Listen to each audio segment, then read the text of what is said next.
একজন স্ত্রী কখনোই প্রিয় নারী হতে পারে না। আপনি যদি বেশিরভাগ মানুষকে জিজ্ঞেস করেন আপনার জীবনের প্রিয় নারীকে, স্বভাবতই অনেকে বলবেন মা, কেউ কেউ বলবেন বোন, কেউ বলবেন মেয়ে, আবার অনেকেই বলবেন নানি, কারণ তিনি তাকে কোলে পিঠে করে মানুষ করেছেন। কিন্তু আমি ভীষণ অবাক হই, এমন একজন মানুষও নেই যিনি বলবেন আমার জীবনের প্রিয় নারী আমার স্ত্রী।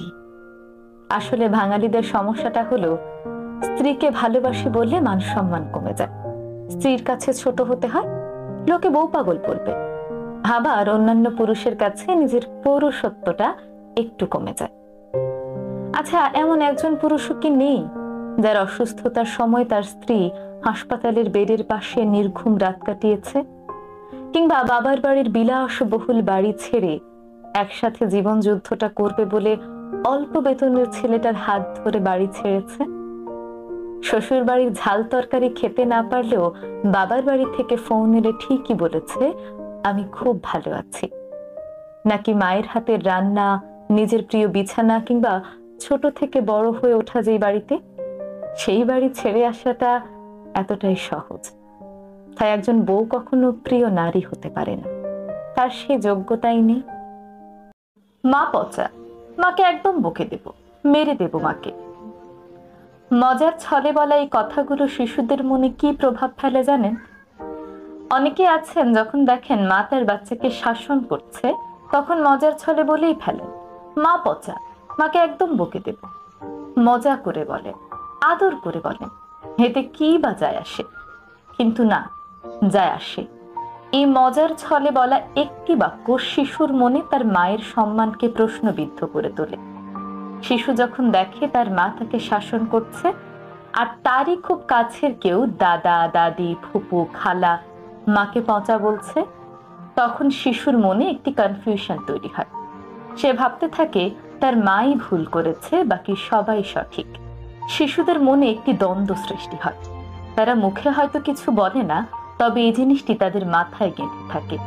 পরবর্তী সময়ে যখনই তাকে শাসন করতে যাওয়া হয়, সে ভাবে সে ঠিকই আছে, মা তাকে অকারণেই শাসন করছে। তখন শিশুদের মনে নানান প্রশ্ন আসতে থাকে। মা কি আসলেই আমার ভালো চায়? যে মানুষটি আমাকে ভালোবাসেন তিনি কি সত্যিই পচা? আমি কি তাকে সম্মান করব নাকি করব না? আমরা জানি মায়েরা তার সন্তানদের ভালো চান, আর শিশুরাও যেন এই মানসিকতা নিয়েই বড় হয়। তাই কোনো মা যখন তার সন্তানকে শাসন করবে তখন তার সেই সিদ্ধান্তকে সম্মান করুন। শিশুকে বলুন তোমার মা তোমার ভালো চায় বিধায় তোমাকে শাসন করছে। শিশুর সামনে কখনোই নেতিবাচক কথা বলবেন না। মা পচা, মাকে মেরে দেব, এই ধরনের নেতিবাচক কথাগুলো শিশুর সামনে বলা থেকে বিরত থাকুন। যদি আপনার মনে হয় মা ভুল শাসন করছে, তবুও শিশুর সামনে মাকেই সাপোর্ট করুন।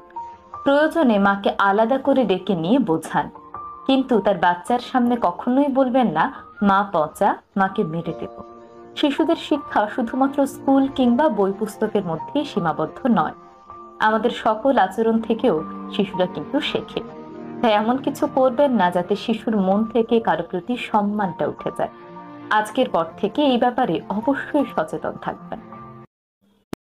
ছেলের বিয়ে হয়ে গেলে ছেলে আর নিজের থাকে না, বউয়ের হয়ে যায়। কিন্তু মেয়ের বিয়ে হলেও মেয়ে কখনো পর হয় না। এই কথাটা অনেকেই বলেন। আচ্ছা, একটু ভেবে বলুন তো, কথাটা কি ঠিক? আসলে আপনি যখন আপনার মেয়েকে কোনো কিছু দেন তখন তার বিনিময়ে তার কাছ থেকে কোনো রিটার্ন আশা করেন না। মেয়ে সুখী হলে আপনিও সুখী হন। মেয়ে কতটা সুখে আছে তার সঙ্গে নিজের কখনো তুলনা করেন না। আপনার মেয়ে যদি আপনার চেয়ে 10 গুণ বেশি সুখে থাকে, তাহলে আপনিও 10 গুণ বেশি সুখী হন। আপনার মেয়ে সুখী না হলে আপনি অসুখী হন। মেয়ে মেয়ের জামাইয়ের সমস্যাকে নিজের সমস্যা মনে করেন, তাদের যে কোনো বিপদে পাশে দাঁড়ান, সামর্থ্যের বাইরে গিয়েও সাহায্যের চেষ্টা করেন। খুবই ভালো কথা। অন্যদিকে ছোটবেলা থেকে ছেলের পেছনে যত খরচা করেন আর মনে মনে ভাবতে থাকেন ছেলে একদিন বড় হয়ে এগুলো রিটার্ন দেবে, দাবিও করেন। অনেক সময় মনেও করিয়ে দেন তোর পেছনে এত এত টাকা খরচা করেছি। ছেলেকে বিয়ে দিয়ে তাকে পর ভাবতে শুরু করেন। অনেক বাবা মাই ছেলেকে বিয়ে দিয়ে এমন মানসিকতা পোষণ করেন, তোকে বিয়ে দিয়েছি, এখন এগুলো তোর সমস্যা, তোর সমস্যা তোকেই সমাধান করতে হবে, আমরা কোনো সাহায্য করতে পারবো না। সামর্থ্য থাকলেও সাহায্য করে না। অন্যদিকে মেয়ে কিংবা মেয়ের জামাইকে সামর্থ্যের বাইরে গিয়েও সাহায্য করে। ছেলে ছেলের বউ কতটা সুখে আছে তা নিজেদের সঙ্গে তুলনা করেন। ছেলেকে বিয়ে দেওয়ার পর ছেলের বিবাহিত জীবনের সুখ কতজন সহ্য করতে পারে? ছেলের বিপদে তো ছেলেকে একা করে দেন, কিন্তু ছেলে বেশি সুখে থাকলে তখন আবার তার ভাগ চান। আসলে কি জানেন, মেয়ের ওপর কেউই কোনো দায়িত্ব আরোপ করেন না। তাই মেয়ে যদি আপনার প্রতি 5% কিছু করে, আপনার মনে হয় আপনার মেয়ে আপনার জন্য কত ভাবে। অপরদিকে প্রতিটি ছেলের ওপর 100 ভাগ দায়িত্ব আরোপ করা থাকে। ছেলেরা যদি তার 70 থেকে 80 ভাগও করে, বাকিটা যদি করতে না পারে, তখন আপনার মনে হয় আপনার ছেলে কত খারাপ।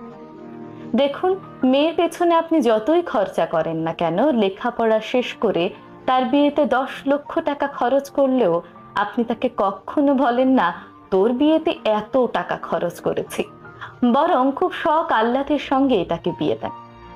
অপরদিকে ছেলেকে লেখাপড়া শিখিয়ে তাকে ব্যবসা করার জন্য 2 লক্ষ টাকা দিলেও বারবার সেটা মনে করিয়ে দেন যে তোকে 2 লক্ষ টাকা দিয়েছি, তোকে সেটা ফেরত দিতে হবে। এমনকি চাকরি করলেও বারবার মনে করিয়ে দেন তোর লেখাপড়ার পেছনে এত এত টাকা খরচ করেছি এবং সেগুলো রিটার্ন তোকে দিতে হবে। কিন্তু একটা মেয়ের উপর এই প্রেশার কখনোই থাকে না। মেয়ের বাবা মা মেয়ের জামাইকে যে পরিমাণ সম্মান, ভালোবাসা, শ্রদ্ধা করে, ছেলের বউকে কি ঠিক ততটাই সম্মান, ভালোবাসা আর শ্রদ্ধা করে? না, করে না। আসলে বাংলাদেশে অনেক বাবা মায়ের সাথে ছেলের সম্পর্কই স্বার্থের সূক্ষ্ম বেড়াজালে গঠিত। ছেলের বিয়ে হয়ে গেলে ছেলে আর নিজের থাকে না, বউয়ের হয়ে যায়। কিন্তু মেয়ের বিয়ে হলেও মেয়ে কখনো পর হয় না। এই কথা অনেকে বলেন। আচ্ছা, একটু ভেবে বলুন তো, কথাটা কি ঠিক? আসলে আপনি যখন আপনার বাগান করলে গাছের যত্ন নিতে হবে ভেবে যে ছেলেটি গাছ লাগাতো না, সেও একটা সময় পর গোটা সংসারের দায়িত্ব নিয়ে সবার যত্ন নেওয়া শিখেছে। নিজের শাড়ি সামলাতে হিমশিম খেত যে মেয়েটি, সেও একটা সময় একটা পুরো সংসার সামলে নেয়। ক্লাসের সবচেয়ে বাজে ছাত্রটাও একটা সময় পর নিজের ট্যালেন্টের জোরে বড় মিউজিশিয়ান হয়ে যায়।